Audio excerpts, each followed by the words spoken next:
Liberal talk show host tries to humiliate Dana White. His epic clapback goes viral. In the heart of Las Vegas, Dana White, the charismatic and controversial president of the Ultimate Fighting Championship, was set to face off against a formidable opponent, a liberal talk show host known for his sharp wit and incisive commentary. The venue was a plush, high-tech studio in the heart of the city, a place where lights flickered and cameras were always rolling. Dana, dressed in his signature black suit with a red tie, exuded an air of confidence as he made his way to the stage.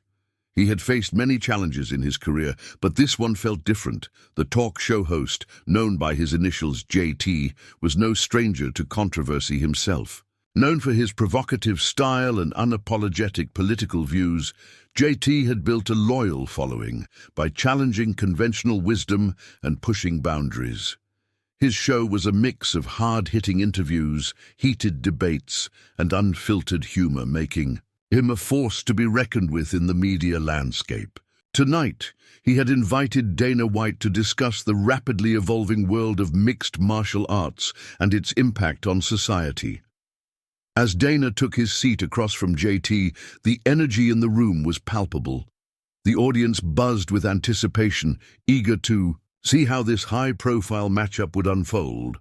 Dana's reputation for being a master tactician and strategist was well known, but JT was equally renowned for his ability to disarm even the most seasoned interviewees. The stage was set for what promised to be a memorable encounter. The interview kicked off with a discussion centered around the world of UFC. JT began by asking Dana about the recent surge in popularity of MMA, which had seen a significant rise. Over the past decade, Dana, he started, leaning forward slightly, it's undeniable that MMA has become a global phenomenon. What do you attribute this growth to? Dana, his eyes narrowing slightly, responded with characteristic confidence. Well, JT, I think it comes down to the authenticity of our sport. People want to see real combat, not just choreographed moves. They want to see athletes who push themselves to their absolute limits. And let's not forget the incredible athletes we have in the UFC, guys like Conor McGregor, Khabib Nurmagomedov, and Amanda Nunes. Their skills, dedication, and charisma are unmatched. JT nodded, acknowledging the points Dana had raised. Absolutely, the athleticism is undeniable, but there are critics out there who say MMA is too violent, that it glorifies aggression and can lead to long-term health issues for fighters. How do you respond to those concerns? Dana leaned back in his chair, a thoughtful expression crossing his face. It's a fair point, and we take these concerns very seriously. First off, we've implemented strict rules and regulations to ensure fighter safety. We have medical professionals on site at every event, and fighters undergo rigorous health checks before and after fights. Additionally, we're investing heavily in research to understand the long-term effects of concussions and other injuries. Our goal is to provide a platform where fighters can showcase their talents while also protecting their health. He continued, moreover, MMA isn't just about violence, it's about discipline, strategy, and perseverance. It requires a level of skill and mental fortitude that few sports demand. When people watch MMA, they see the culmination of years of hard work and sacrifice. It's a celebration of human potential. JT seemed satisfied with Dana's response, nodding thoughtfully. That's a compelling argument, but let's dive a bit deeper into the business side of things. UFC has been incredibly successful, both financially and in terms of viewership. How do you plan to maintain this momentum? Dana smiled confidently. Great question. One of the keys to our success is our focus on innovation. We're constantly looking for new ways to engage fans, whether it's through social media, streaming platforms, or live events. We recently launched UFC Fight Pass, a subscription service that gives fans access to exclusive content, historic bouts, and up-and-coming talent. This is just one example of how we're staying ahead of the curve. Additionally, we're expanding globally with events in places like China, Brazil, and the Middle East. By diversifying our reach, we ensure that the UFC remains a global brand. JT nodded again, impressed by Dana's strategic vision. It sounds like you have a solid game plan. But with such rapid growth, there must be challenges as well. What are some of the biggest hurdles you face as the leader of UFC? Dana's tone shifted slightly, becoming more reflective. There are definitely challenges, but one of the biggest is maintaining the integrity of the sport.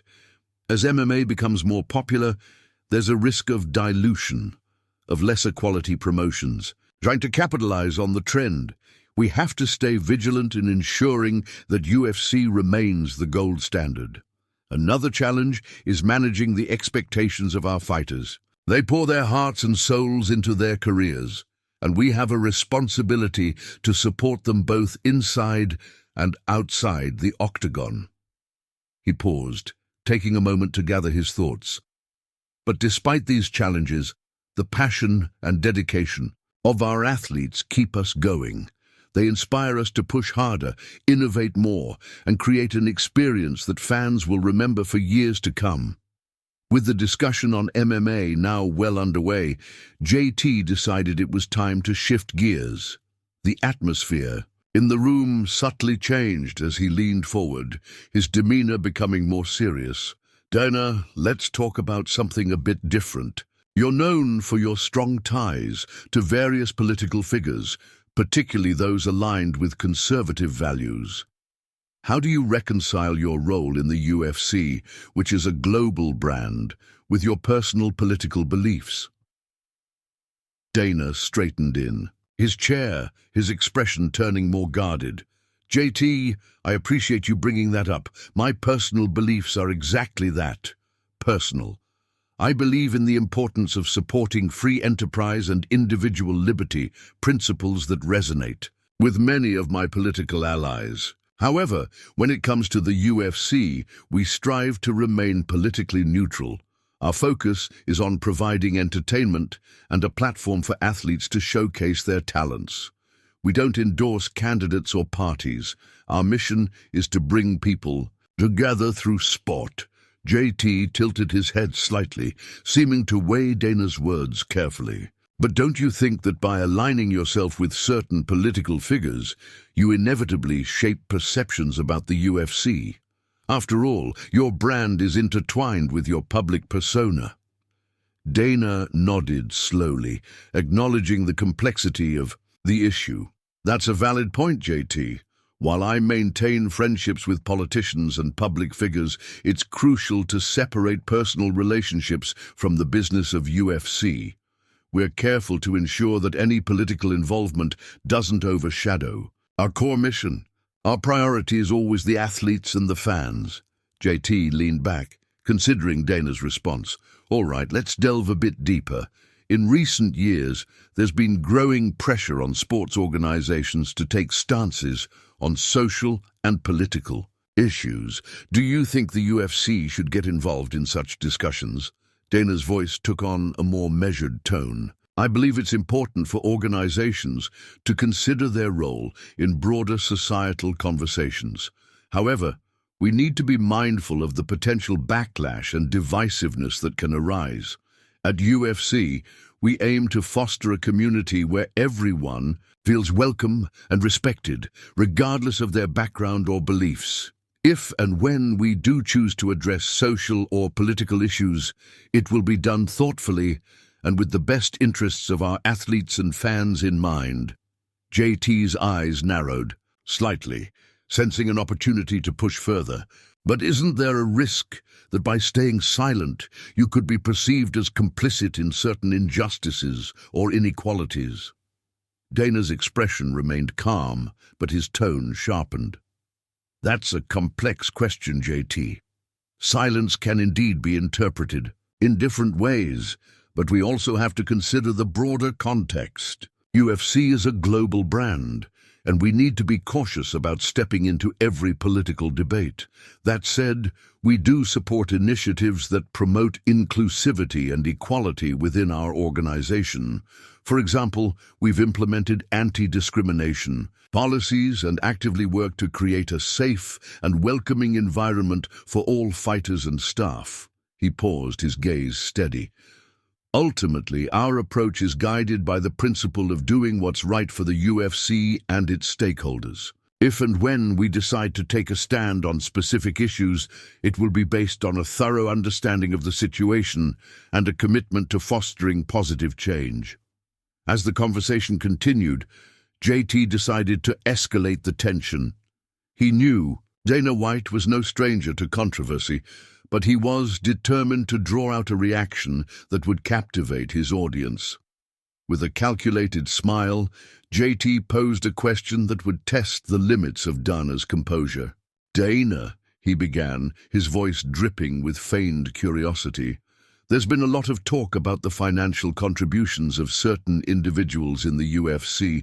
Some have accused you of favoring fighters who align with your political views, perhaps giving them more opportunities or better deals. How do you respond to these allegations?"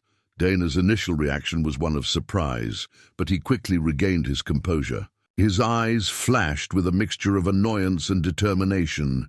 "JT, those are serious accusations, and I take them very seriously. Let me be clear. Every fighter in the UFC is treated fairly and equitably. Our decisions are based solely on merit and performance. We evaluate fighters based on their skills, their records, and their potential to entertain and excite our fans. Personal beliefs or political affiliations have absolutely no bearing on these decisions." JT leaned back, his expression suggesting he wasn't fully convinced. "That's quite a blanket statement, Dana. But let's look at some specific cases.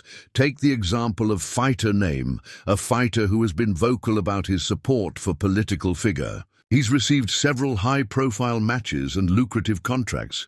Is it purely coincidental that someone with your political leanings has such a close relationship with him?" Dana's jaw tightened, but he maintained his composure. "JT, you're conflating two entirely separate issues. Fighter name's success is a result of his hard work, dedication, and exceptional fighting skills. We've always prioritized talent and performance over personal beliefs. Any suggestion otherwise is simply unfounded and unfair." JT's tone became more probing. "Unfounded? I think it's worth examining the data. There seems to be a pattern of fighters with similar political views getting more attention and better opportunities. How do you explain this pattern?" Dana's patience was wearing thin, but he kept his voice level. "JT, it's important to distinguish between correlation and causation. Just because two things happen simultaneously doesn't mean they're causally linked. The UFC has a diverse roster of fighters with varying backgrounds and beliefs. Success is earned through hard work and results, not political affiliations. If you have evidence of any wrongdoing, I'd encourage you to present it." JT leaned forward, his eyes locked onto Dana's. "Evidence? I'm not here to present evidence, Dana. I'm here to challenge your narrative. You've built a multi-billion-dollar empire, and it's natural for people to wonder if your personal beliefs play a role in how you run the UFC." Dana's eyes narrowed, his voice low and intense.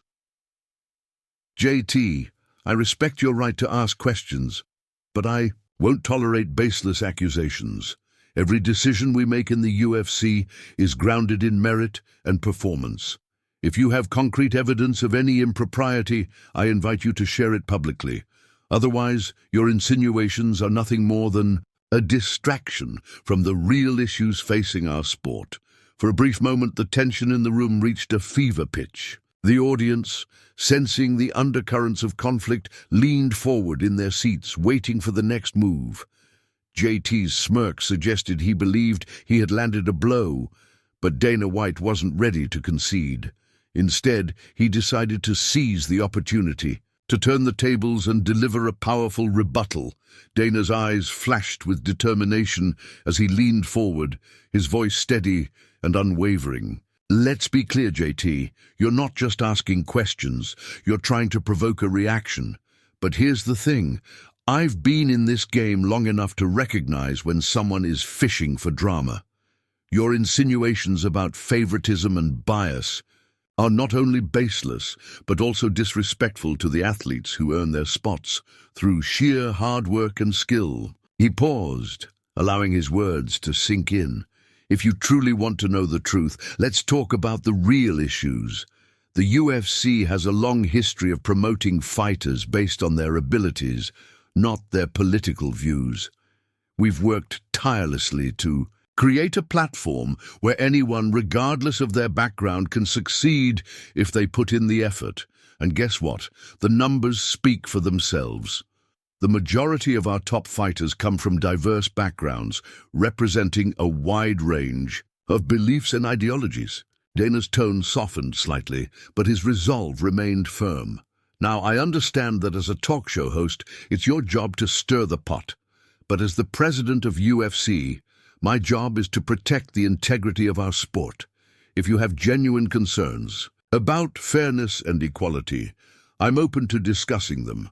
However, I won't stand idly by while you throw around unsubstantiated claims just to generate buzz. JT's expression shifted, his smirk replaced by surprise. For the first time in the interview, he seemed caught off guard by Dana's directness. Dana, I appreciate your candor, but I think you're missing the point. These aren't just idle questions. They're part of a larger conversation about the intersection of sports and politics. Your influence extends beyond the octagon, and people are curious about how your personal beliefs might affect your business decisions.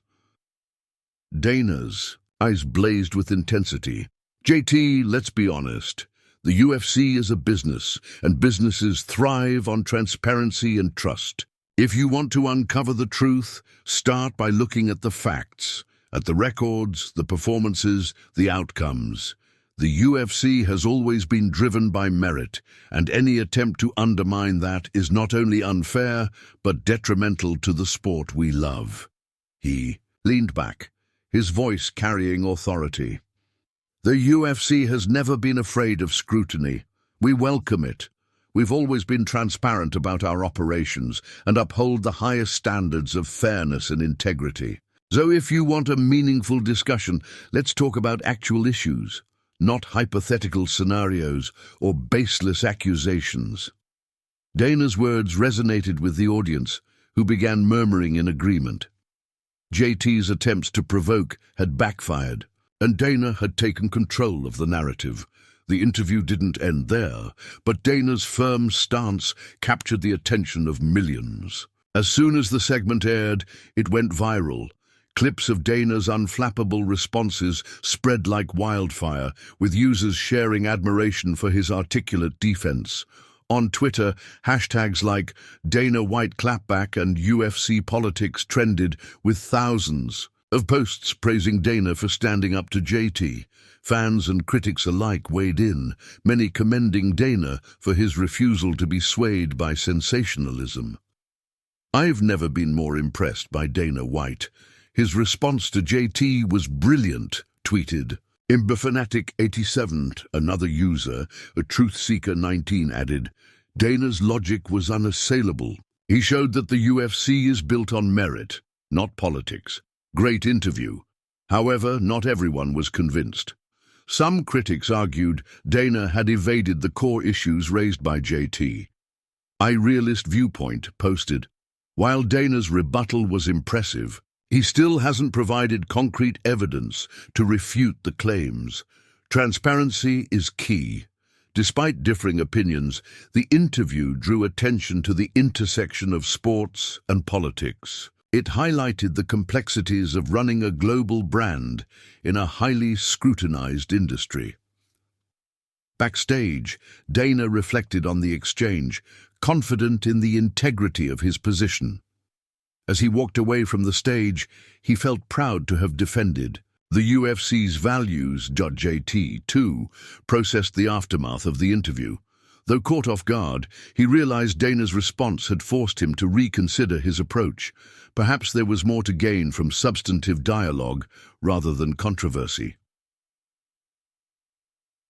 The viral interview sparked broader discussions about politics in sports. Many commentators noted the increasing blur between the two, with athletes and organizations pressured to take stances on political issues. The Dana White interview is a microcosm of a larger debate, wrote our sports analyst Turno1 in a popular blog post. As sports become more embedded in culture, the expectation for athletes and executives to engage with political issues grows. Dana's response highlights the delicate balance between personal beliefs and professional duties. The incident also reignited conversations about the influence of money and power in sports. Some analysts pointed out Dana's wealth and influence, raising ethical questions about political involvement in sports. This interview underscores the need for transparency and accountability in sports leadership, argued Age Ethics in Sports. When influential figures align with political figures, their actions must be guided by the sport's best interests. Despite the praise and criticism, Dana White remained focused on the UFC's future. He understood controversies were inevitable. In professional sports, moving forward, his strategy involved maintaining a balanced approach, engaging with public discourse without compromising the UFC's integrity. In subsequent interviews, Dana emphasized the UFC's core values. "Our focus is always on providing the best experience for fans and athletes," he said. "We'll listen to feedback, but we won't lose sight of why we're here, to celebrate combat sports." Dana also acknowledged the need for transparency in addressing allegations of bias. "We're committed to being open and honest with our fans. If there are legitimate concerns, we'll address them head-on. But we won't be swayed by baseless accusations designed to create sensationalism." For JT, the interview marked a turning point. While he initially sought to provoke, he realized such tactics led to superficial exchanges rather than meaningful dialogue. Determined to evolve, he rethought his approach to interviewing high-profile figures. "I learned a valuable lesson from the Dana White interview," JT admitted in a follow-up segment on his show. "Sometimes, the most impactful interviews happen when both parties engage in honest, respectful discourse. Moving forward, I want to prioritize substance over spectacle." This shift in approach led JT to conduct in-depth interviews with athletes, coaches, and executives, focusing on human stories. His new format received positive reviews, with viewers appreciating the depth of his conversations. The interview left a lasting impact on both Dana White and JT. For Dana, it reinforced the importance of distinguishing personal beliefs from professional responsibilities. His measured responses demonstrated his ability to navigate complex issues while staying true to his core principles.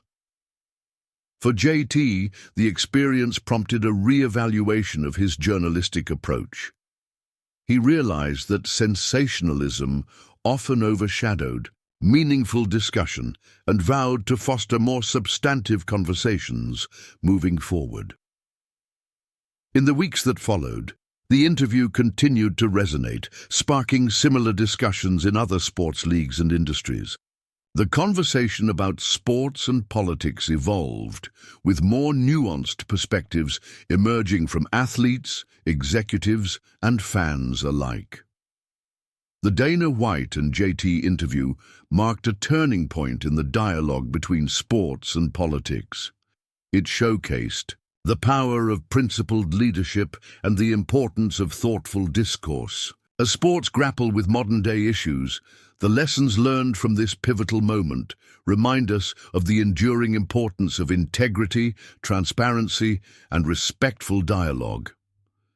In the end, Dana White's response not only defended the UFC against baseless accusations, but elevated the conversation to a higher level, serving as a testament to the resilience of sports leaders and the potential for meaningful change when approached with honesty and conviction.